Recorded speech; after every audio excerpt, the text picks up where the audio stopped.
वृंदावन में नाम जप करने से, वृंदावन में अन्य अन्य अन्य साधन करने से ठाकुर जी चित्त में विराजेंगे कंफर्म नहीं है, लेकिन वृंदावन में किसी ब्रजवासी के घर की झूठन मधुकरी पालोगे और नेत्र बंद करके ठाकुर जी का ध्यान करोगे, तुरंत ठाकुर जी प्रकट हो जाएंगे। वृंदावन में मधुकरी की श्रेष्ठता है, पहला नियम।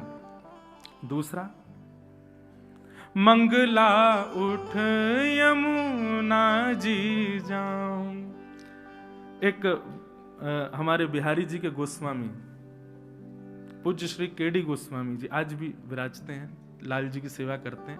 उन्होंने एक बार मुझसे एक बात कही, वे लाला, मैंने उनसे कही, मैंने कि आप बिहारी जी की सेवा करो, बिहारी जी को अपने हाथन से स्पर्श करो, ने कछु अपना अनुभव बताओ। मैंने कहा आपने बिहारी जी में कभी लाल जी के दर्शन किए या लाडली जी के कभी कृपा भई, कछु मोको बताओ। हम तो ऐसी संतन ने और पुजारी ने और सब हमारे जो गोस्वामी, इनके संग में ऐसी बात ही करूं, मोको कछु बताओ, कछु आपको अनुभव भयो हो। तो उनने एक बात बताई कि एक बार बोले लाला, रात में मैं बिहारी जी की शयन करा करके, शयन जब करा रहा हूं, मालिश कर रहा हूं इत्र की, तो वास्तव में मुंह को बस ये रही कि हे बिहारी जी आपकी इतनी सेवा करिए, आप कभी कृपा करो, कभी अपना अनुभव कराओ। बोले मैं ये शयन कराते समय ये भावना रख रहा हूँ, वाके बाद में जाके सो गया। मेरो नियम है लाला, मैं रोज 3 बजे 4 बजे उठ के यमुना जी पे जाऊं और श्री यमुना जी के तट पे थोड़ा टहलूं, ऐसे घूमे जाऊं आगे तक। मैंने कहा अच्छा। फिर बोले कि मैं जैसे सुबह उठ करके, रात में बिहारी जी की सेवा करी, सुबह उठ के 3-4 बजे यमुना जी पे गयो टॉर्च लेके और श्री यमुना जी को प्रणाम करके वाकी रज में बालुका में चलन लगो। थोड़ी दूर लाला सुंदर चंदन की सुगंधी आने लगी। तभी मैंने कहा देखो टॉर्च थे कि श्री यमुना जी की बालुका में छोटे छोटे चरण बने हैं श्री जी के और ठाकुर जी के, और ऐसे नहीं कि एक संग वो चरण हैं, ऐसे मानो जैसे चल रहे हों। बोले छोटे छोटे चरणारविंद, उनकी आकृति अलग। जैसे श्रीमद् भागवत में वर्णन है कि ठाकुर जी के चरणों में चिन्ह बने हैं, वज्रांकुश ध्वज सरोरुहलांचनाड्यम, वज्र बना है, चक्र बना है, ध्वजा बनी है ठाकुर जी के चरणों के तलवे पर। बोले ऐसी छवि उन चरण चिन्हों में दिख रही थी।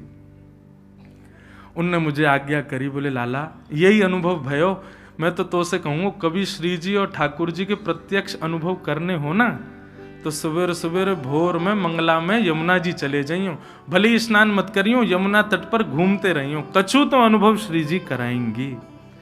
आज भी ब्रह्म मुहूर्त में श्री ठाकुर जी विचरण करते हैं यमुना तट पर। तो मंगला उठ यमुना जी जाऊं और श्री राधा वल्लभ की झांकी पाऊं। मंगला में सबसे श्रेष्ठ दर्शन हमारे श्री राधा वल्लभ जी। पूरे दिन दर्शन श्रेष्ठ हैं, पर मंगला के सबसे विशेष। और अभी तो खिचड़ी भोग प्रसादी पतना शुरू भई कि नहीं, अभी है गई होगी राधा वल्लभ जी में। ऐसी मधुर खिचड़ी बने सवेरे सवेरे ठाकुर जी के, सुबह ही सुबह 2 बजे से बननी शुरू हो जाए, मंगला में भोग लगे ठाकुर जी को। पहली उपासना ब्रज में मधुकरी, दूसरी उपासना यमुना जी, मंगला में दर्शन, तीसरी रसिक जनन की संगत पाऊं। वृंदावन में कोई ऐरे गहरे इनको मित्र मत बनाइयो भैया, वृंदावन में सखा बनाने हो तो रसिकन को ही बनाइयो, जो नित्य बिहारी जी, नित्य राधा वल्लभ, नित्य राधा रमण और इन्हीं के चरित्रन में ही डूबे रहे, ऐसे वैष्णवन को अपना सखा बना लियो वृंदावन में। आप लोग बाहर के रहवे वाले हो, वृंदावन में यदि कोई एक ब्रजवासी आपको सखा बन जाए तो यूं ही समझियो साक्षात लाल जी हमारे सखा बन गए। वह ब्रजवासी के रूप में लाल जी नहीं हमारो सखत स्वीकार कियो है। तो पहली सेवा मधुकरी, दूसरी सेवा यमुना जी, तीसरी सेवा रसिक जनन की संगति। और कुंज बिहारी संग नेह लगा, श्री कुंज बिहारी संग नेह लगा। ये 3 कार्य यदि वृंदावन में रह के कर लिए, मधुकरी, मंगला यमुना जी भ्रमण और रसिक जनन की सेवा, इन तीनों को परिणाम कहाँ मिलेगा? तब हमारे लाल जी कह रहे हैं, गोवर्धन पर्वत पे राजो। बंधुओं, गिरिराज जी जो है ये नित्य श्यामा शाम की लीला भूमि है। किशोरी जी और ठाकुर जी अधिकतर मिलन के लिए गोवर्धन पे ही जाते हैं। श्री गिरिराज जी सबसे प्रिय है ठाकुर जी का और किशोरी जी का। इन तीनों उपासनान को करोगे तो अंतिम क्षण में कहा दर्शन होगो, गोवर्धन पर्वत पे राजो। और अकेले नहीं, गिरधर लाल संग दर्श करा दो। दोनों युगल हमको एक संग दिख जाएं। यही ब्रज की उपासना है, यही रज की उपासना और यही रस की उपासना है।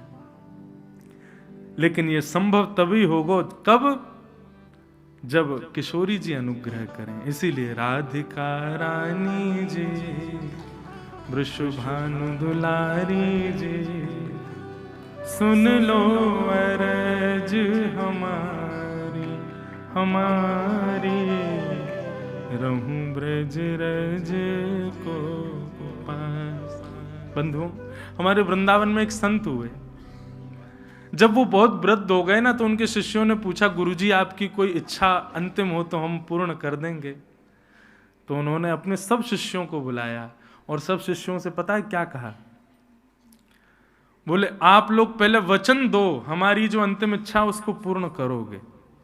सब शिष्यों ने कहा, गुरुजी हमारा अध्यादेश है कि हम आपकी आज्ञा माने। गुरुजी ने कहा, जब हमारे प्राण निकल जाए ना, तो एक बैलगाड़ी से हमारे शव को रस्सी से बांध देना और पूरे ब्रजमंडल में तब तक डुलाना जब तक हमारा तन ब्रज की रज में मिल ना जाए। इसी रज में ही पूरा तन घिस घिस करके जब बिल्कुल समिट जाए ना, तब तक घुमाते रहना पूरे ब्रज में।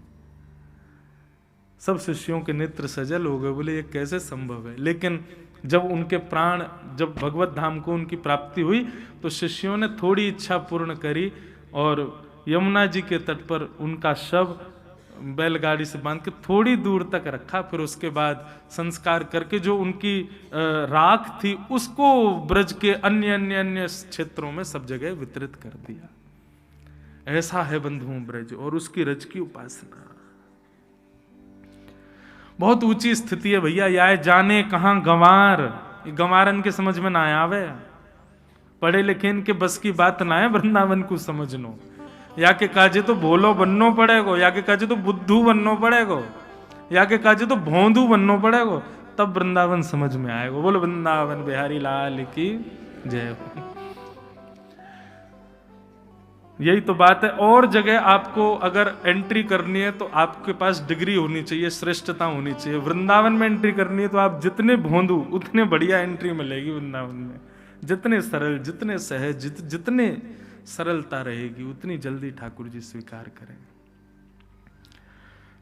ठाकुर जी ने गिरिराज जी धारण किए। 7 दिन 7 रात्रि बाद पुनश्च गिरिराज जी को विराजमान किया। इंद्र ने आकर के क्षमा मांगी, भगवान ने इंद्र को क्षमा कर दिया। ब्रह्मा जी प्रकट हो गए, मेरो का दोष, मोह को क्षमा नहीं किया आपने और ये इस इंद्र को क्षमा कर दिया आपने।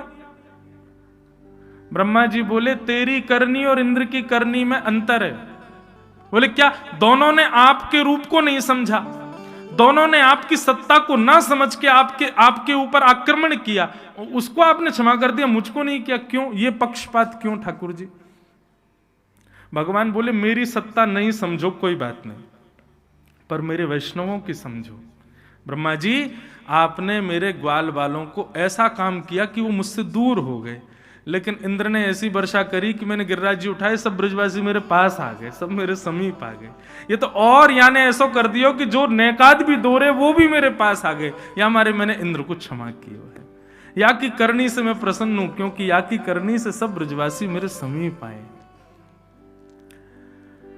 तब इंद्र को भगवान ने क्षमा किया। गायों ने भगवान का आकर के अभिषेक किया और भगवान का नामकरण किया। ठाकुर जी का नाम गायों ने रखा गोविंद।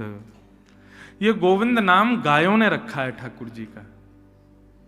गैया मैया ने नाम गोविंद रखा है।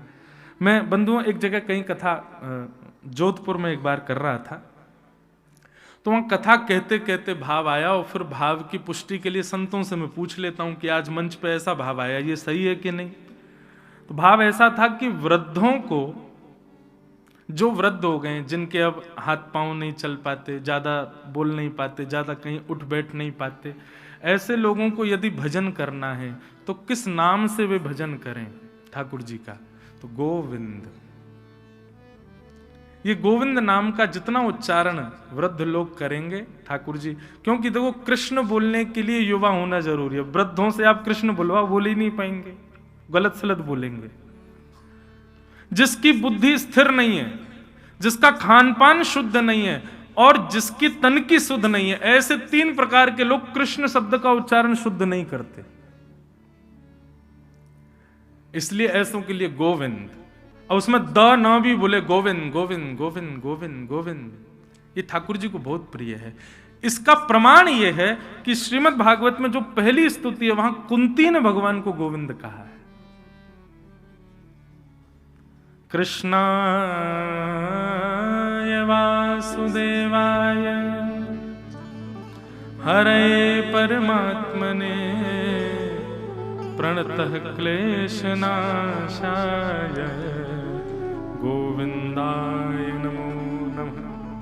गोविंद, ये गोविंद नाम ठाकुर जी को बहुत प्रिय है। इस नाम से ठाकुर जी को पुकारो। आप अपने नाम जप में कोई भी नाम कहो, लेकिन एक बात हमारी सुनो, जब कभी बहुत विषम परिस्थिति, बहुत भयानक भयावह स्थिति आ जाए और बस लगे कि अब क्या करें, तब गोविंद गोविंद गोविंद गोविंद गोविंद गोविंद गोविंद, और बस उस समय त्रिभंग लली ठाकुर जी का स्मरण करके गोविंद नाम का उच्चारण करो। निश्चित है ठाकुर जी उस विषम परिस्थिति से आपको पार करेंगे, निकालेंगे। पर ऐसे नहीं कि कभी भी लग गए महाराज, कोई छोटी मोटी यहाँ कहीं पैसा मिल रहे हो, कोई कार्य में आपके घर को फायदा हो रहा, वहीं गोविंद गोविंद लग गए, नहीं, ऐसे नहीं। वृंदावन जाने का प्लान बन गया लेकिन किसी कारण से कैंसिल हो रहा है, तब करो गोविंद गोविंद गोविंद गोविंद गोविंद, ठाकुर जी मंगल करेंगे। भक्ति साधन में कोई बाधा बने तब ठाकुर जी को, हम तो कहते हैं भाई संसारिक विपत्ति आए तब ठाकुर जी को परेशान मत किया करो, उनको याद करके। आपके प्रारब्ध हैं, अपने आप भोगो, क्यों ठाकुर जी के पास जा रहे हो बार बार? ठाकुर जी को तो उस विपत्ति में याद करो जब आप भक्ति साधन करना चाहते हो और कोई सांसारिक रुकावट आ रही हो, तब ठाकुर जी को करो। मैं तो उन लोगों से भी प्रार्थना करता हूं जो ठाकुर जी के सामने रो जाते हैं। काय को रोते हो भाई? ठाकुर जी को एक बार देख रहे हो तो प्रसन्न मुद्रा में देखो ना। हाँ, वो बात अलग है कि रुके ही नहीं नेत्रों से नीर, अपने आर्तों के लिए कभी ठाकुर जी के आगे मत रो। एक बात कहें, आप जब अपने पीड़ा के कारण ठाकुर जी के आगे कोई प्रार्थना करते हो या रुदन करते हो, तो एक प्रकार से आप ठाकुर जी की परम सत्ता को चैलेंज कर रहे हो कि आपको पता नहीं है कि मैं कितनी पीड़ा में हूं। ठाकुर जी सब अंतर्यामी, उनको सब पता है, उनको बताने की क्या जरूरत है कि आपकी पीड़ा क्या है। सांसारिक पीड़ाओं को स्वयं भोगिए, ठाकुर जी को उसके लिए परेशान मत कीजिए। हाँ, भक्ति में कोई बाधा आ रही हो तब ठाकुर जी से प्रार्थना करो। हमारा सिद्धांत तो भक्ति पथ का यही कहता है। हम अपने कर्म का भोग भोग रहे हैं, उसमें ठाकुर जी को क्यों उपासना कर रहे हैं कि भाई लाल जी आप हमारे जीवन के कष्ट दूर करो। ठीक है, ठाकुर जी के जब हम लोग अनुयायी बनते हैं तो अपने आप ठाकुर जी कष्ट दूर करते हैं, पर इसी के लिए उनकी उपासना मत करो, स्वयं भोगिए उसको। भगवान का नाम गोविंद रखा गया।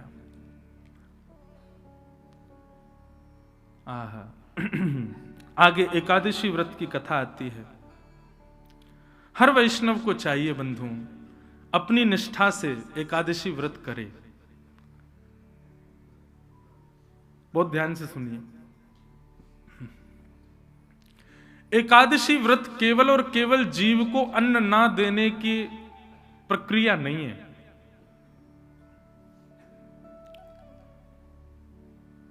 मेरे मन में ऐसा भाव आता है,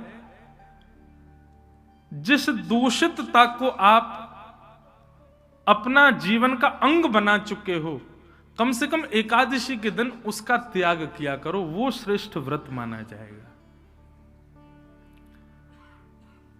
एक जगह की बात है, एक वैष्णव आए तो मैंने उनको कुछ दिया प्रसाद, ठाकुर जी का भोग। महाराज जी आज तो एकादशी है। मैंने कहा भैया तुम्हारी निष्ठा को प्रणाम, भोग नहीं लिया, लेकिन मैंने कहा कोई नहीं, ले जाओ, कल पाल लेना। थोड़ी देर बाद मैं कमरे से बाहर निकल गया तो वो कहीं कोने में बैठे और सोई मैंने ओ भैया एकादशी आज, ये तो पत्ती है महाराज जी। मैंने की जे पत्ती और वो प्रसाद में तुम्हारी एकादशी टूट रही थी, इस पत्ती में नहीं टूट रही तुम्हारी एकादशी। लोग अपने मन के अनुसार एकादशी व्रत और ये व्रत और वो व्रत कर लेते हैं, ऐसा नहीं। इंद्रिय पर वशीकरण होना उसको व्रत कहलाता है, वो व्रत कहलाता है। इच्छाओं पर वशीकरण होना उसको व्रत कहते हैं। इंद्रिय से तो कई बार ऐसा होता है कि हम सुबह से निकले हैं किसी जरूरी काम से, रात तक भोजन नहीं हुआ, पूरे दिन भूखे रह लेते हैं। इंद्रियां तो कभी भी सहन कर लेंगी, मन नहीं सहन कर पाता। कई लोग एकादशी व्रत करते हैं लेकिन जीभ लपलपाती रहती है, कब द्वादशी आए, कब भोजन करें। यह व्रत नहीं है। व्रत तो असली वही जहां आप अपनी मन पर काबू पाओ, अपने मन पर। कोई सामने 56 भोग धर दे, एकादशी है, तो आपके मन में, जीभ में पानी भी ना आ जाए, तब समझो यह है एकादशी। केवल अन्न नहीं खाऊंगा इससे एकादशी नहीं होती। एकादशी व्रत की महिमा बताई गई और हर वैष्णव को एकादशी करनी चाहिए भैया। जैसे एक पतिव्रता नारी का नियम हो जाता है कि उसको करवा चौथ का व्रत रखना है, ऐसे ही आपने एक बार भी ब्रजरज माथे से लगा ली, गुरु मंत्र कान में ले लिया, वैष्णव एक बार हो गए, ठाकुर जी के एक बार हो गए, तो आपका नियम हो जाना चाहिए कि अब एकादशी रखो, एकादशी करो, एकादशी करनी चाहिए। हाँ, हमारे ब्रज की कई परंपराओं में एकादशी नहीं है, वो भाव से एकादशी ना हो तो कोई दिक्कत नहीं, लेकिन फिर भी आप अन्य वैष्णव परंपरा से हैं तो आपको एकादशी करनी चाहिए। और अब यहां से प्रारंभ होता है रास पंचाध्याय, श्रीमद् भागवत का पंच प्राण रास। बहुत सावधानी से बैठिएगा।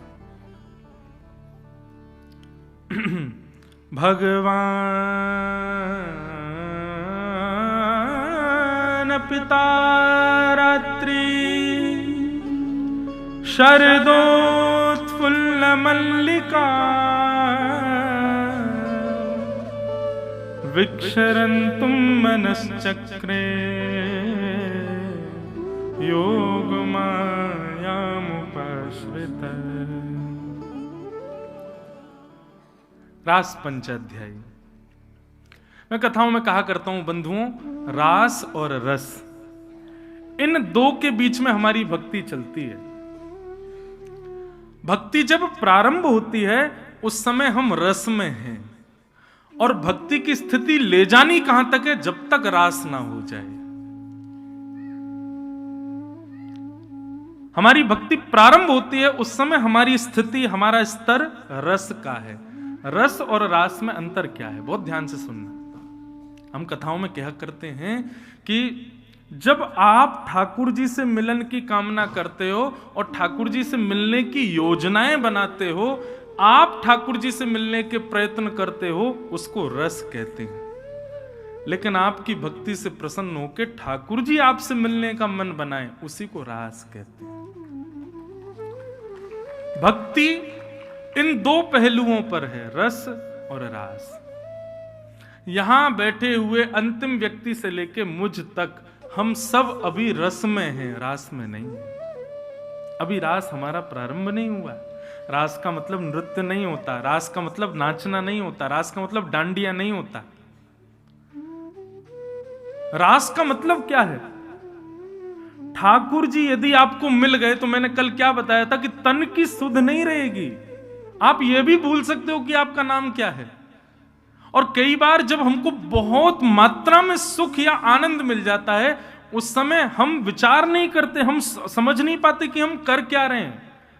हमारी इंद्रियां आपा खो देती हैं, हाथ कुछ करते हैं, पैर कहीं जाते हैं, दिमाग कुछ सोचता है, मुख कुछ बोलता है, आपके वश में नहीं रहता फिर आपका तन। गोपियों को जब श्री कृष्ण रास के लिए प्राप्त हुए तो गोपियों का तन भी उनके आपे से बाहर चला गया और इतने आनंद में भर गई कि गोपियों को कुछ नहीं सूझा तो नाचने लगी। इसलिए रास में नृत्य हुआ, नहीं तो रास का मतलब नृत्य नहीं होता है।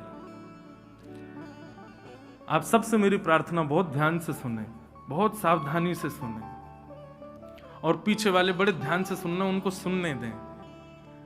हमारी दृष्टि उसी पे पड़ती है जो ध्यान से सुनता है। एक मुझको आज कोई बोला, महाराज जी आपके वहां सामने एक व्यक्ति सो रहा था, आपको दिखा? मैंने कि मेरी दृष्टि नहीं जाती, जो लोग नहीं सुनते या सो जाते हैं उन पर मेरी नजर ही नहीं पड़ती। ठाकुर जी की बड़ी कृपा, क्योंकि उनको देख लूं तो मुझे भी नींद आ जाए। तो बड़ी कृपा है ठाकुर जी की, दृष्टि उसी पे ही घूमती है जो कथा सुन रहा है। तो इसलिए सबको सुनने दो, बहुत ध्यान से सुनो। ये रास है, अच्छे अच्छों को समझ नहीं आता, ये अच्छे अच्छों को प्रवेश नहीं होता इस रास की कथा में। तो रस और रास में अंतर बता रहा था मैं। आप माला जप रहे हो, आप राधा रमन जी जा रहे हो, आप राधा वल्लभ जी जा रहे हो, आप बिहारी जी जा रहे हो, आप परिक्रमा लगा रहे हो, गोवर्धन जा रहे हो, बरसाने जा रहे हो, गोवर्धन जा रहे हो, वृंदावन आ रहे हो, संत जनों को प्रणाम करने जा रहे हो, कथा सुन रहे हो, ये सब रस के अंतर्गत आता है। लेकिन इन सब का रस लेते लेते लेते लेते जब आप रसयुक्त हो जाओगे, अत्यंत रस आपके भीतर जब भर जाएगा, तब आपको राधा रमन जी के पास नहीं जाना, राधा रमन जी आपके पास आएंगे, तब होगा रास। उसे कहते हैं रास। हम लोग सब कौन है? गुल्ला। कौन है? गुल्ला। और ये कथा हो गई, वृंदावन हो गया, गोवर्धन हो गया, वृंदावन परिक्रमा, गोवर्धन की परिक्रमा, ये सब हैं रस। हम सब गुल्ले जब इन रसों में घूमते हैं तो रस युक्त हो जाते हैं, तो रसगुल्ला बन जाते हैं। तब लाल जी इस रसगुल्ला का भोग लगाते हैं, ऐसे समझो। और लाल जी जब रसगुल्ला का भोग लगाएं तो उसी प्रक्रिया को क्या कहेंगे? रास। समझ में आई बात? एक रास सुनाऊं। मेवाड़ के राजघराने की एक कन्या थी, उसका नाम था अजब कुमारी। क्या नाम था? अजब कुमारी। अजब कुमारी अपने राज परिवार के साथ गोवर्धन आई। तब हमारे श्रीनाथ जी, परसों तक जो यहां विराज रहे थे, हमारे लाल जी भी श्रीनाथ जी हैं, ये श्रीनाथ जी का स्वरूप है। तो श्रीनाथ जी गोवर्धन में विराजते थे। तो अजब कुमारी अपने राज परिवार के साथ ब्रज का दर्शन करने के लिए आई। लेकिन जैसे ही वो गोवर्धन गई और गोवर्धन में उसने गिरिराज पर्वत के ऊपर एक भुजा उठी है, दूसरी भुजा कमर पर, नैन नीचे हैं, मधुर सलोने श्याम सुंदर के गिरधर स्वरूप को जब उसने देखा, वो फिर किसी और को देख नहीं पाई। अब तो वो जब नेत्र बंद करती है तब उसको ठाकुर जी दिखते हैं। वो जहां जाती है वहां उसको ठाकुर जी की याद आती है। भोजन करने बैठती है तो भी रोटी तोड़ के हाथ में बैठी रहती है, 2-2 घंटे तक थाली रखी है, भोजन नहीं कर पाती। किस विचार में रहती है, किस सोच में रहती है, अजीब सी स्थिति हो गई। एक वो पद है ना, लगन लगी घन श्याम की जाए, लगन लगी घन श्याम की जाए, लगन लगी घन श्याम। आपके पास पूरा पद है?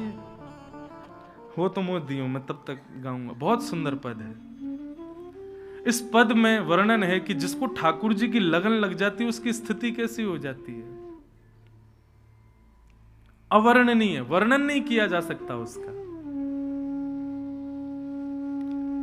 तो अजब कुमारी ऐसी हो गई, भोजन की थाली सामने रखी रहती है, कवल उसके हाथ में पड़ा रहता है और वो सोचती रहती है। मां आकर के बोलती है, अरे भोजन कर। तब उसको याद आता है, एक कवल खाती है, उठ के चली जाती है।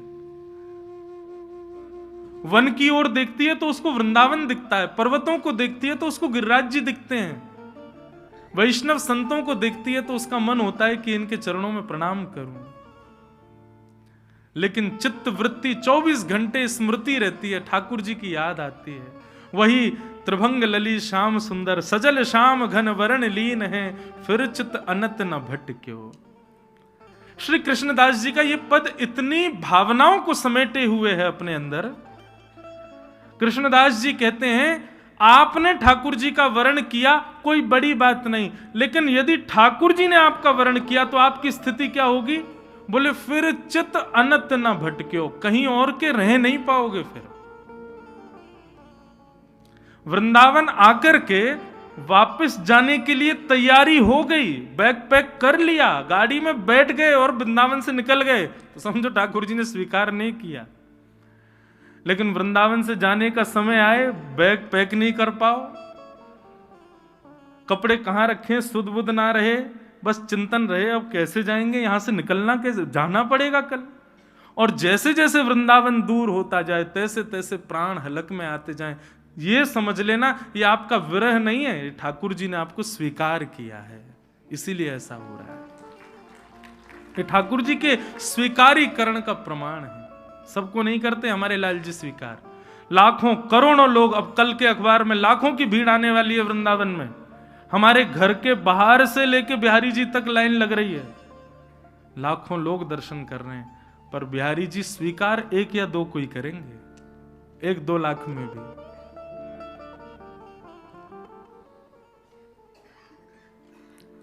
तो अजब कुमारी की स्थिति ऐसी हो गई। एक दिन उसके पिता ने पूछा, बेटी क्या हुआ? आकर के जैसे स्पर्श किया तो तेज बुखार अजब कुमारी को। वैद्यों को बुलाया, चिकित्सकों को बुलाया, सबने आकर के अजब कुमारी का चिकित्सा की, लेकिन कितने भी उसको औषधि दे दी, कितना भी कुछ कर लिया, लेकिन उसका ज्वर नहीं उतरा। माता पिता रोने लगे, क्या हो गया हमारी बेटी को? एक दिन अजब कुमारी ने अपने पिता से कहा, पिताजी मैं बताऊं मुझे क्या हुआ है? बोले क्या? कृष्ण विरह।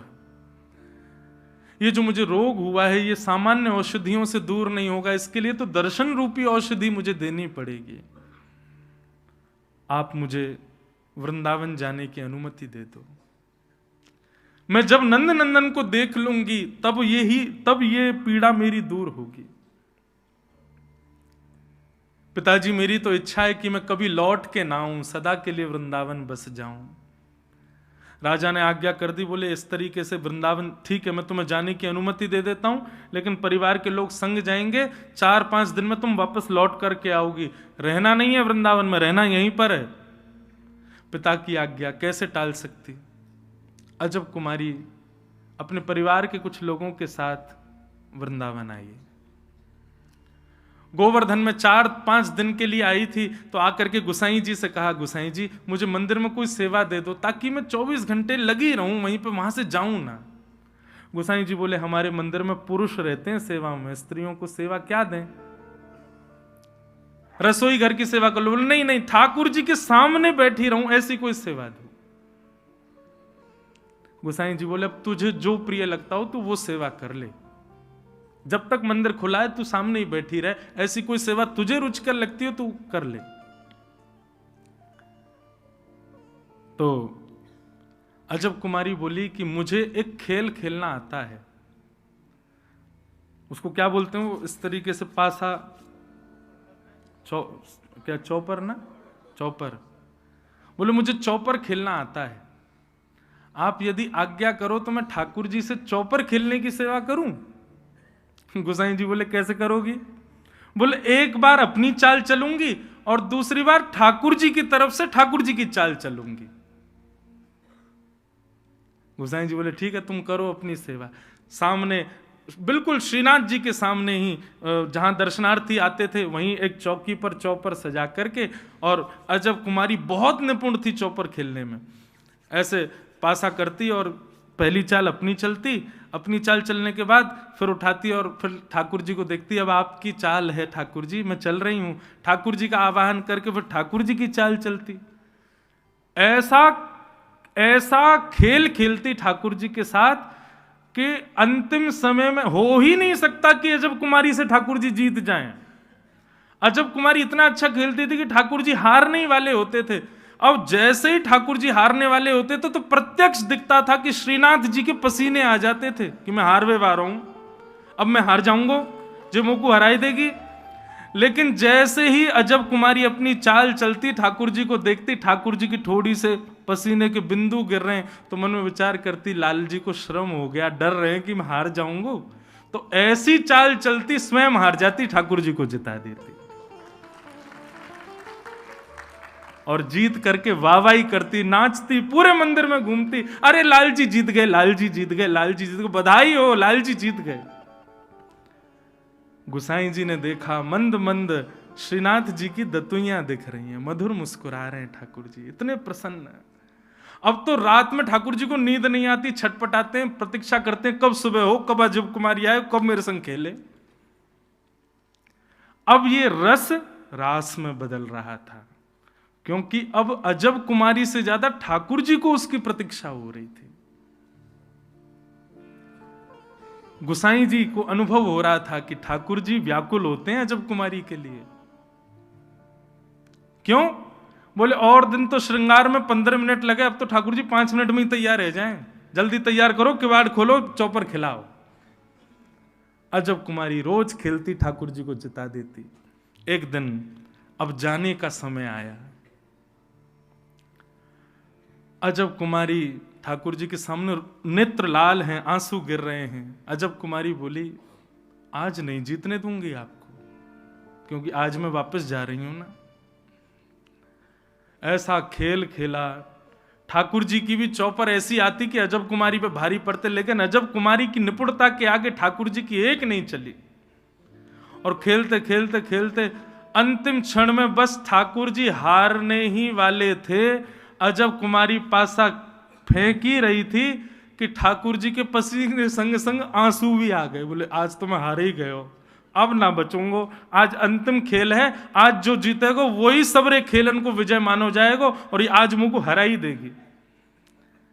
जैसे ही ठाकुर जी को हराने के लिए चौपर चाल चलने वाली थी, ठाकुर जी से सहन नहीं हुआ, सोई ठाकुर जी प्रकट हो गए। प्रकट होकर के अजब कुमारी की गोद में बैठ गए, प्रार्थना करने लगे, मुझको जिताए दे, तेरे हाथ जोड़ू, तू मुझको जिताए दे।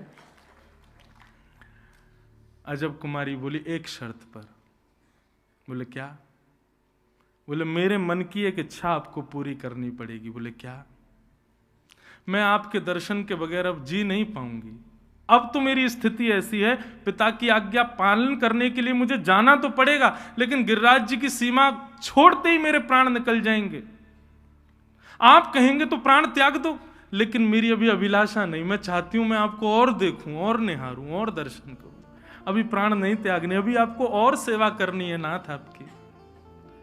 ठाकुर जी बोले, मैं तो उसे बहुत प्रसन्न हूं, तू मांग ले, तो को कहा चाहिए, तू जो कहेगी सो दूंगा। अजब कुमारी बोली, वचन दो, जो मांगूंगी सो दोगे। ठाकुर जी बोले, वचन दे रहा हूं, जो मांगेगी सो दूंगा। बोले अब मेरी इच्छा के लिए आप मेवाड़ में विराजमान हो जाओ, मेरी इच्छा के लिए ब्रज छोड़ के आप राजस्थान आ जाओ, वहां पर विराजो, ताकि मैं आपके पास रह सकूं, आपको देख सकूं। ठाकुर जी बोले, या ब्रज को मैं नेक ना त्याग सकूं, या ब्रज के बगैर, ये ब्रज मेरे प्राण है, या को छोड़ के कैसे आ जाऊं? ठाकुर जी आपने मुझे वचन दिया, याद रखिएगा। अजब कुमारी को वचन दिया ठाकुर जी ने, और उस अजब कुमारी की भक्ति के प्रति इतने आसक्त ठाकुर जी हो गए कि अपने प्राण से प्यारे ब्रज को छोड़ करके ठाकुर जी मेवाड़ में नाथ द्वार में विराजमान हो गए। इसको कहते हैं रास। ये रस नहीं है, ये रास है। भक्ति के दो पहलू। हम अभी रस में व्यवस्थित हैं बंधु। आप ठाकुर जी के सामने विरह आतुर हो रहे हो, ठाकुर जी के सामने अपनी भक्ति का विरह प्रलाप कर रहे हो, अभी भी आप रस में ही हो। आपके विरह से इतने व्याकुल हो जाएं कि ठाकुर जी सब लोग ध्यान से कथा सुनो, ठाकुर जी आपको जाने ही ना दें, रोक ले में, तब समझो अब रास प्रारंभ हुआ। यही है विराजो। रस में और रास में अंतर, यही है रस और रास।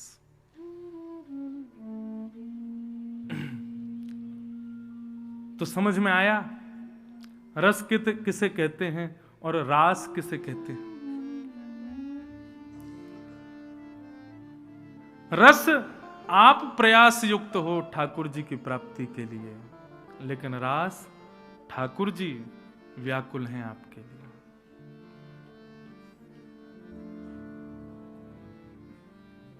कौन दे रो भैया पद?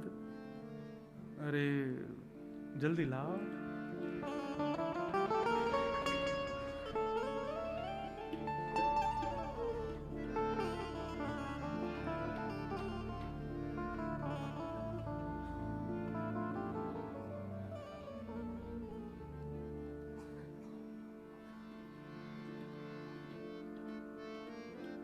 ये तो शाम तेरी बंसी पुकारे राधा नाम दे गयो। चलो वृंदावन बिहारी लाल की। अब वो पद है बहुत सुंदर, कभी अवसर लगेगा तो गाएंगे। वाह भैया, कहाँ है? यहाँ में तो है ही ना है। अच्छा अब ले जाए।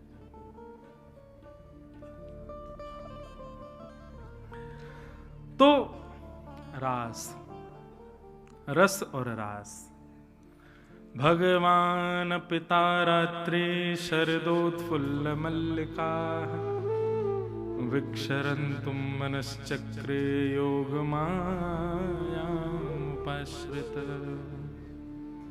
भगवान ने रास के लिए शरद पूर्णिमा की रात्रि को चुना। अच्छा, रात्रि को क्यों चुना? ठाकुर जी दिन में रास कर लेते तो कई लोगों के मुंह बंद हो जाते।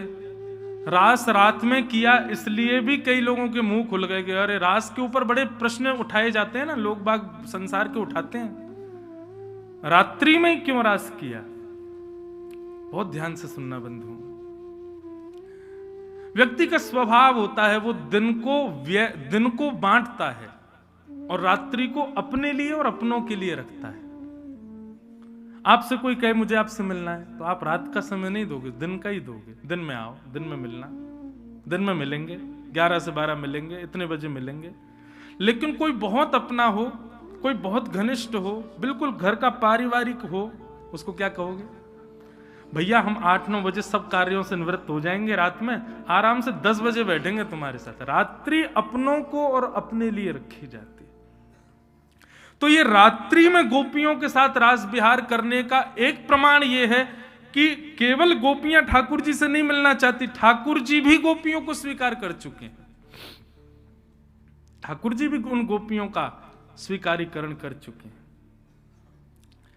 शरद पूर्णिमा की रात्रि, जैसे ही चंद्रमा उदित हुए शरद पूर्णिमा के, सब गोपियां अपने अलग अलग कार्यों में लगी हैं। कोई गौ दोहन कर रही है, कोई अपना श्रृंगार कर रही है, कोई आंखों में काजल लगा रही है, कोई बालक को दूध पिला रही है, कोई पति को भोजन करा रही है, कोई व्यक्ति स्नान, कोई गोपी स्नान कर रही है। सब गोपियां, लाखों गोपियां अलग अलग कार्यों में व्यस्त हैं। पर चंद्रमा देख करके सबको पता है कि यह कृष्ण मिलन का दिवस है। आज ही हमको ठाकुर जी से मिलना है। चीर हरण के समय ठाकुर जी ने पहले ही बता दिया था शरद पूर्णिमा पे मिलेंगे हम। लेकिन फिर भी गोपियां माननीय हैं, प्रतीक्षा कर रही हैं कि एक बार और कन्हैया कह दे कि हाँ मैं बैठा हूं तुम्हारे इंतजार में, तब जाएंगी। भगवान ने वन में जाकर के अपनी कोमल वंशी को अपने अधरों पर धारण करके अपने कोमल उंगलियों से उसके छिद्रों को आच्छादित किया, और जैसे ही प्राण पिरोए बाज उठी वंशी। सब ब्रजवासियों को लग रहा है कि नंद नंदन वंशी बजा रहे हैं, लेकिन कृष्ण प्रेम जिन गोपियों के हृदय में है उनको स्वर नहीं सुनाई दे रहा है, उनको शब्द सुनाई दे रहा है। वह स्वर के रूप में वंशी की ध्वनि कान में आती है और कहती है, चल गोपी तेरी प्रतीक्षा कर रहा हूं मैं, जल्दी आजा। बंधुओं, कृष्ण स्वीकारीकरण का एक प्रमाण यह भी है क्या कि फिर सामान्य प्रवचन, सामान्य ब्रज की लीला का कोई वर्णन करे तो आपको लीला नहीं दिखेगी, आपको लगेगा इस लीला में मैं भी हूं और ये लीला मेरे साथ ही हो रही है। ये अनुभव होने लगेगा। कथाएं श्रवण करते करते ऐसी अनुभूति होने लग जाए कि मैं कोई श्रोता हूं और बैठ के सुन रहा हूं, नहीं, मैं इस लीला का एक पात्र हूं और श्याम सुंदर मेरे संगी लीला कर रहे हैं। यह स्थिति जब कथा में आने लग जाए, समझना अब ठाकुर जी ने स्वीकार कर लिया। उस लीला में स्वयं को देखो, यह स्थिति। फिर सामान्य शब्द नहीं, सामान्य कथा नहीं अनुभव में आएगी। ठाकुर जी की वाणी है। ये कोई वक्ता बोल रहे हैं, इंद्रेश जी बोल रहे हैं, महाराज जी बोल रहे हैं, मलुक पीठ वाले महाराज जी बोल रहे हैं, वहां के महाराज जी बोल रहे हैं, पूज्य श्री प्रेमानंद महाराज बोल रहे हैं, नहीं, उनके नाम भी विस्मृत हो जाएगा, लगेगा साक्षात स्वयं श्री कृष्ण बोल रहे हैं और मेरे लिए बोल रहे हैं, मुझे सुना रहे हैं, ऐसा भाव आएगा। जिस प्रकार ब्रज की गोपियों को वेणु की ध्वनि नहीं, कृष्ण के शब्द सुनाई दे रहे हैं, और वो ही गोपी रास में जा रही है जिसके हृदय में ठाकुर जी के प्रति प्रेम है। सब गोपियां अपने कार्यों को यथावत वहीं छोड़ करके दौड़ी हैं कृष्ण से मिलने के लिए। ऐसा भी किसी गोपी ने विचार नहीं किया कि मैं अपने कार्य को व्यवस्थित करके संभाल के तब जाऊं, नहीं, जैसे ही स्वर आया तुरंत दौड़ी है कृष्ण से मिलने। यह भी विचार नहीं किया कि मैं किस अवस्था में हूं, किस स्थिति में हूं। वर्णन करते हैं शुकाचार्य जी, ये प्रेम की बंधुओं अद्भुत स्थिति है, ये सामान्य लोगों को समझ में पल्ले ही नहीं पड़ेगी। जिनको पड़ रही है वो भाग्यशाली मानना। कोई गोपी अंजलोचने अपने आंख में काजल लगा रही है, एक आंख में काजल लगाई था कि वेणु की ध्वनि में स्वर आया, अरे गोपी जल्दी आ, मैं तेरी प्रतीक्षा कर रहा हूं। बस एक आंख में काजल लगाया, दूसरे में लगाने का विचार ही नहीं, तुरंत दौड़ी ठाकुर जी से मिलने के लिए। वस्त्र पहन रही थी, अभी पूर्ण रूपेण वस्त्र अच्छे से धारण नहीं किए, तभी स्वर आ गया तो अस्त व्यस्त वस्त्रों में दौड़ी ठाकुर जी से मिलने के लिए। केश काट रही थी, आधे ही कड़े थे, आधे अभी फैले हुए थे, इतने में ही ध्वनि आई तो ऐसे ही दौड़ी ठाकुर जी से मिलने के लिए। कंघी भी लगी है, इसका क्या विचार करोगे? सामान्य लोगों को तो ये पागल दिख रही होंगी। एक आंख में काजल, अस्त व्यस्त वस्त्र, केश भी पूर्ण रूप से कंघी नहीं किए गए, ऐसे ही भाग रही हैं। लेकिन यही कृष्ण प्रेम की दशा है, यही कृष्ण प्रेम की स्थिति है। कोई अपने बालक को दूध पिला रही है, बालक से ज्यादा प्रिय कोई होता है? पर उसी समय ध्वनि आई तो बालक को वहीं विराजमान करके तुरंत दौड़ी कृष्ण से मिलने के लिए। ऐसी स्थिति गोपियों की हो गई। असंख्य गोपियां वृंदावन के उस पावन वन में कदम्ब वृक्ष के नीचे ठाकुर जी बैठे हैं और सुंदर शरद पूर्णिमा के चंद्रमा के प्रकाश से आच्छादित पूरा ब्रजमंडल हो रहा है। सब लोग अन्य अन्य भाव में हैं, परंतु वृंदावन की एक यमुना पुलिन पर आज असंख्य गोपियां और श्याम सुंदर मिल रहे हैं। ठाकुर जी ने जैसे नेत्र खोल करके सामने देखा, इतनी सारी गोपियां अस्त व्यस्त हैं, किसी के केश अधूरे हैं, किसी के आंख में एक ही काजल लगाए, किसी के एक ही होठ पे लाली माए, दूसरे पे है ही नहीं है, किसी के यही कंगन है, दूसरे में है ही नहीं, किसी के वस्त्र उधरे हुए, किसी कुछ, मतलब एक भी व्यवस्थित गोपी नहीं थी वहां पर, सब अस्त व्यस्त। ठाकुर जी ने सबका स्वागत किया। स्वागतम वो महाभाग प्रियम किम करवाणि ब्रजस्यानामयं कश्चे ब्रूता गमन कारणम। स्वागतम स्वागतम स्वागतम, आइए, आप सबका स्वागत है। इतनी रात को आप सब गोपियां अपने पति परिवार बच्चे बालक सबको छोड़ छाड़ के यहां अकेले वन में क्या कर रही हो? ब्रूता गमन कारणम, अपने आने का कारण बताइए। वृंदावन में रहने वाले लोग इस बात का अनुभव करते होंगे, जो अब वृंदावन वास करने लग गए, कभी कभी ये प्रश्न ठाकुर जी चित्त में प्रकट कर देते हैं, हम क्यों रह रहे हैं वृंदावन में, क्यों अपना घर बार छोड़ छाड़ के यहां आ गए। वृंदावन में बंधुओं ऐसे ऐसे लोग हैं, करोड़ों का टर्नओवर छोड़ के रिक्शा चला रहे हैं वृंदावन में, ऐसे भी लोग हैं वृंदावन में। अपनी सारी संपत्ति जायदाद किसी अन्य को प्रदान करके और वृंदावन में केवल 2 वस्त्रों में पूरा जीवन व्यतीत कर रहे हैं। ऐसे ऐसे लोग सिविल सर्विसेज छोड़ करके वृंदावन में रसिक बन करके घूम रहे हैं, माथे पर सुंदर ब्रजरज लपेटे हुए, अपने सुंदर केश बढ़ाए हुए, कभी मुंडन हो जाता है, कभी केश बढ़ जाते हैं, कभी कहीं कहीं पा लेते हैं, कभी कहीं, इस प्रकार जीवन व्यतीत कर रहे हैं वृंदावन में लोग। ये वास्तविक में गोपियां ही हैं जो इस रूप में रह रहे हैं। गोपियां सब खड़ी हैं। ठाकुर जी कह रहे हैं ब्रूतागमन कारणम, अपने आने का कारण बताओ। कभी कभी बंधुओं ये अनुभव होता होगा कि भक्ति के पथ पर ठाकुर जी संसार के प्रलोभन हमारे हृदय में प्रकट करते हैं।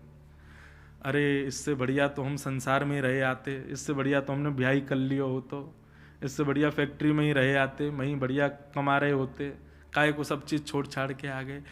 ऐसी स्थिति पूर्ण रूपेण ब्रज के उपासी बनने के बाद यदि चित्त में प्रकट होने लग जाए तो समझना ये ठाकुर जी खेल रहे हैं आपके साथ।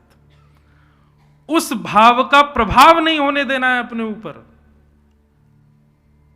गोपियों के साथ भी ठाकुर जी ने यही किया।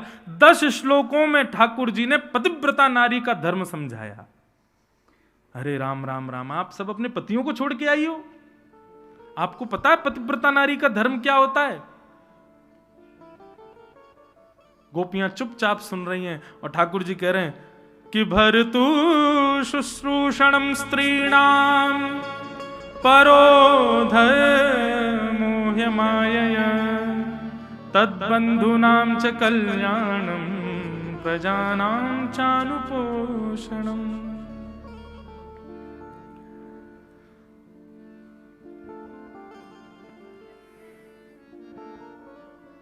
ठाकुर जी कह रहे हैं पतिव्रता नारी का धर्म होता है अपने पति को ही परमेश्वर मानो, उसी के ही माता पिता को लक्ष्मी नारायण मानो, उसके पूरे परिवार को ही अपना सर्वस्व मान करके उनकी सेवा करो, वो जैसे भी हैं उनको स्वीकार करो।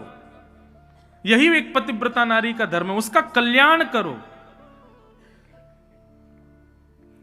ठाकुर जी ने बहुत सारी बातें कही, पतिव्रता नारी का धर्म क्या होता है, एक मां को कैसे रहना चाहिए, एक स्त्री को क्या क्या करना है, सब बातें बताई। और सब बातें बता करके ठाकुर जी चाह रहे थे ये गोपियां वापस लौट के चली जाएं। लेकिन जैसे ही ठाकुर जी शांत हुए, गोपियां बोली अब आपका हो गया हो तो हम कुछ बोलें। ठाकुर जी बोले हाँ अब आप बोलो। और गोपियों, भगवान ने 10 श्लोकों में पतिव्रता नारी का धर्म समझाया, गोपियों ने 11 श्लोकों में उत्तर दिया कि हम क्यों आई हैं सब छोड़ छाड़ के। इसी को प्रणय गीत कहते हैं।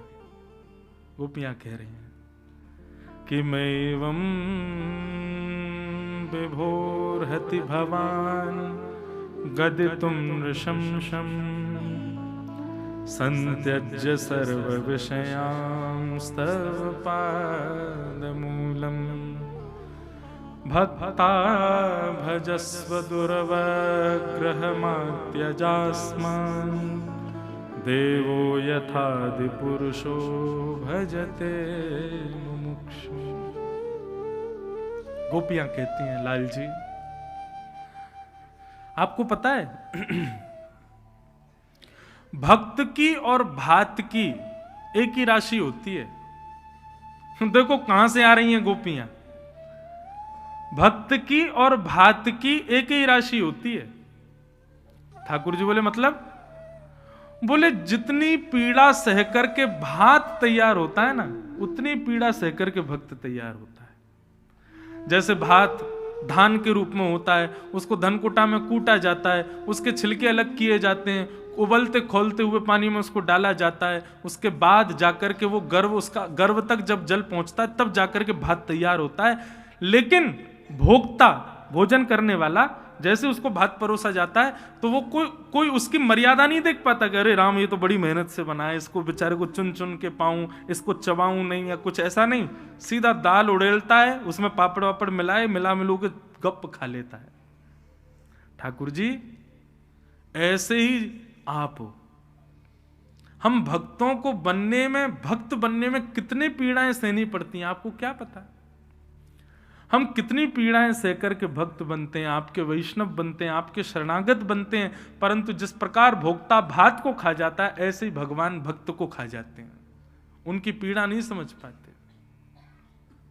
ठाकुर जी, आप हमको व्यभिचारिणी मत समझो कि हम सबके ब्याह हो गए, बालक हो गए, तो हम सब अपने पति परिवार छोड़ छाड़ के आपके पास आपसे कुछ मांगने आई हैं। नहीं, गोपियों ने स्पष्ट किया कि आपका स्पर्श भी हमको प्राप्त ना हो, जीवन भर बिना स्पर्श किए रह लेंगी, बिना देखे रह लेंगी, लेकिन आप हमारे हो, हम आपके हैं, बस ये स्वीकारी करना आपसे चाहती हैं और कुछ नहीं।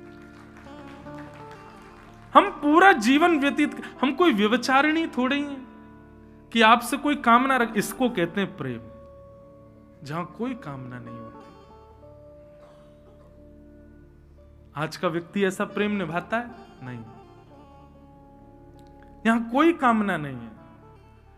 हे नाथ, आज के बाद आप हमको दिखना भी मत। आज के स्पर्श तो बहुत दूर की बात है, दिखना भी मत, परंतु आज बस इतना कह दो कि हां, आपने हमको स्वीकार कर लिया। हम पूरे जीवन भर इसी बात के इसी बात पर ही गुजार देंगी। हमें इसके ज्यादा कोई अभिलाषा नहीं है ठाकुर जी आपसे। आप हमको व्यभिचारिणी मत समझो। और हां, आपको यदि फिर भी लगता है कि आप हमें स्वीकार नहीं कर सकते, हम चली जाएंगी। हम आपको पीड़ा नहीं देना चाहती, हमारा कोई जिद नहीं है कि नहीं आप हमको स्वीकार करोगे ही करोगे, नहीं। बस हम एक बात कहना चाहती, हम चली जाएंगी, लेकिन एक वस्तु हमारी आपके पास है, वो हमको वापस करो। भगवान बोले क्या? चित्तम सुखेन भवता पहतम ग्रहेषु यन्निर्विशत्युत करावपि गुह्य कृत्ये। गोपियां कहती हैं, हमारा मन आपके पास है भगवान, हमारा मन आपके चरणों में है, हमारा मन आप में अटक गया है, कृपा करके हमारे उस मन को आप अपने आप से दूर कर दो। हम अभी चली जाएंगी लौट करके, कभी नहीं आएंगे दोबारा। हमारा मन हमको वापस कर दो भगवान। क्यों? क्योंकि इसके बगैर यदि हम वापस लौट करके जाएंगी, पति कहता है ये बनाओ, हम कहते नहीं बनाना। क्यों? मन नहीं है। मन कहाँ है? मन तो कृष्ण के पास है। बच्चे कहेंगे माँ हमको मेले में ले चलो, हम कहेंगे नहीं जाना। क्यों नहीं जाना? मन नहीं है। मन कहाँ है? मन तो कृष्ण के पास है। सास कहेगी ऐसा करो, हम कहेंगे नहीं करना। क्यों नहीं करना? मन नहीं है। मन कहाँ है? मन तो कृष्ण के पास है। हम किसी लायक नहीं रह पाएंगे ठाकुर जी। आप हमको वापस भेजना चाहते हो तो हमारा मन जो आप में लग गया है उसको हमें वापस कर दो, हम अभी चली जाएंगे। पुनश्च याद दिला दूं, ये प्रवचन करने वाली गोपियों की आयु 6 वर्ष से लेकर के 120 वर्ष तक की है, और ठाकुर जी 7 वर्ष के। ये काम लीला नहीं है बंधु, यहां कोई कामना नहीं है, ये स्वच्छंद प्रेम लीला है। इसीलिए मैं कहता हूं, संसार में प्रेम किसी से नहीं हो सकता।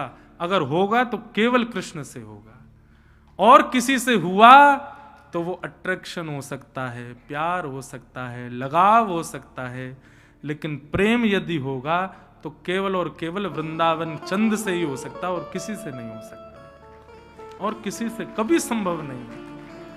क्योंकि श्री कृष्ण के अलावा अतिरिक्त कोई भी प्रिय लगा, चाह के बिना कोई प्रिय लगेगा ही नहीं। आपके अंदर चाह तो होगी, ये चाहिए इससे, लेकिन ठाकुर जी से प्रीति करोगे तो उससे उनसे कोई चाह हो ही नहीं सकती। उनसे उन्हीं की चाह है, और वह भी ना मिलेंगे, बस चाह बनी रहे, हम तड़पते रहे, इसी में जीवन निकल जाएगा। यह है स्वच्छंद प्रेम। गोपियों ने जब यह बात कही कि हमारा मन लौटा दीजिए, ठाकुर जी के नेत्र सजल हो गए। भगवान ने विचार किया, बोले अरे गोपियों, मैं तो आपकी परीक्षा ले रहा था कि आपकी स्थिति कहां है। अब मुझे समझ आ गया, चलो अब हम कुंजों में विहार करेंगे। और ठाकुर जी रास विहार करने लगे, इतने में ही कामदेव आ गया। भगवान बोले तुम कहां घुसे चले आ रहे हो भाई? बोले सुंदर स्त्री पुरुष जब मिलते हैं तो मैं आ जाता हूं। भगवान बोले भाग यहां से, स्त्री पुरुष नहीं है, ये जीवात्मा और परमात्मा है। कामदेव बोला नहीं मैं तो आऊंगा। भगवान बोले तो तू प्रवेश करके दिखा। जैसे ही वृंदावन में कामदेव ने प्रवेश किया, ठाकुर जी ने इतना सुंदर रूप धारण कर लिया कि भगवान के रूप को देख करके कामदेव भी मूर्छित होकर गिर पड़ा और भगवान का नाम पड़ गया मदन मोहन। बोलो मदन मोहन लाल की। मन की बात कासों ना कहिए, कहिए तो केवल मदन मोहन से कहिए। बंधुओं, एक सूत्र बता रहे हैं। कई लोग कहते हैं मन की बात कह देने से मन हल्का हो जाता है। ऐसे कहने वाले ही आपकी बात को फैला देते हैं सब जगह जाके। मन की बात कासों ना कहिए, किसी से मत कहो।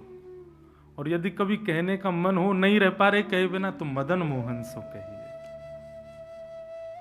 वो आपकी बात समझेंगे भी और उसका कोई ना कोई निदान करेंगे भी।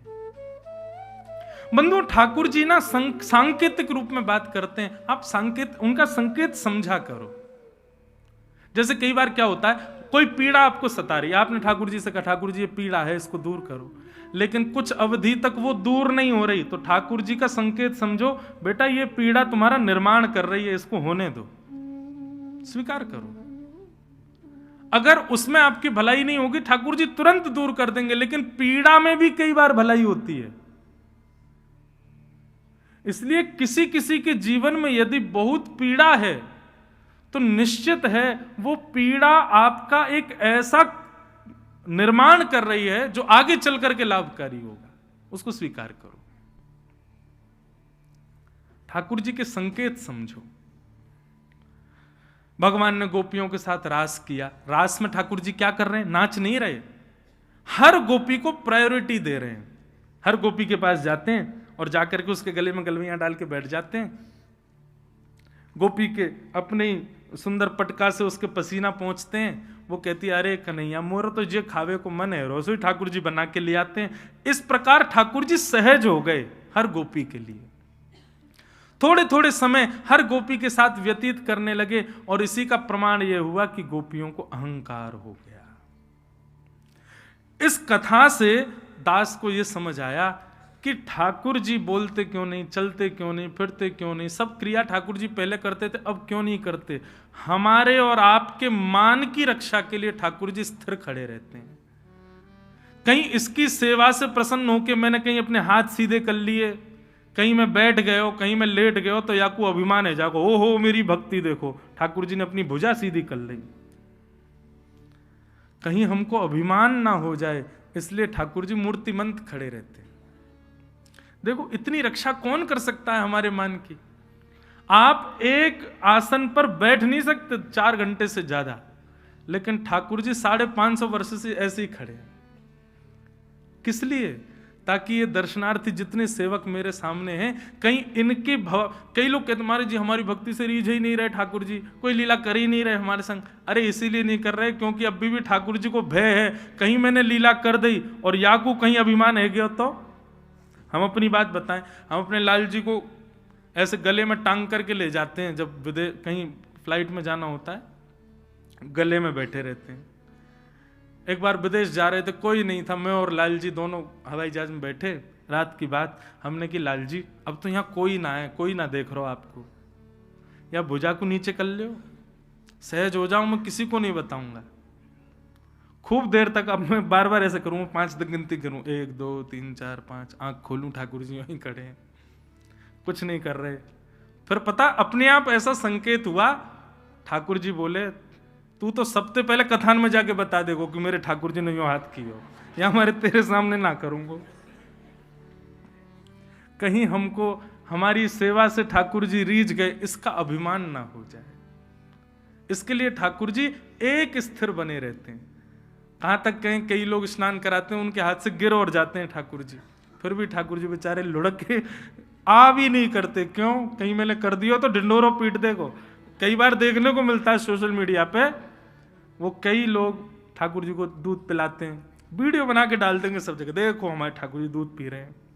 क्यों? इसीलिए तो ठाकुर जी सहज नहीं होते कि कहीं आपको अभिमान ना हो जाए। हम तिलक लगा लेते हैं तो अभिमान हो जाता हमको कि हमसे बड़ा कोई भक्त नहीं, हम बड़े वैष्णव। ठाकुर जी को आपके भीतर काम आ जाएगा, क्रोध आ जाएगा, लोभ आ जाएगा, ठाकुर जी सह लेंगे, लेकिन अभिमान आ गया ठाकुर जी सह नहीं पाएंगे। इसलिए उस मान की रक्षा के लिए ठाकुर जी एक रूप में रहते हैं। गोपियों से सहज हो गए ठाकुर जी, और गोपियों को अभिमान हो गया कि हम बड़ी सुंदर हैं, हमारे रूप पर, हमारे भाव पर ठाकुर जी श्याम सुंदर रीझ गए। ठाकुर जी बोले गलत बात, सौंदर्य पर रीझना होता तो तुमसे लाख गुना सुंदर पूतना बन के आई थी, मैंने उसको देखा तक नहीं। इसी बात से गोपियों तुमको सोच लेना चाहिए था कि मुझे सुंदरता नहीं आकर्षित करती, और आप आज अपने सौंदर्य पर अभिमान कर रही हो। और ऐसा होते ही ठाकुर जी वहां से अंतर ध्यान हो गए। अभिमान हृदय में है तो ठाकुर जी दूर ही भागेंगे। आप वृंदावन आने के प्लान बनाते रह जाओगे, बार बार कैंसिल होंगे, निश्चित कहीं मान है, उस मान को दूर करो। सब गोपियां विरह आतुर होकर के खोज रही हैं, श्याम सुंदर कहीं मिल जाओ।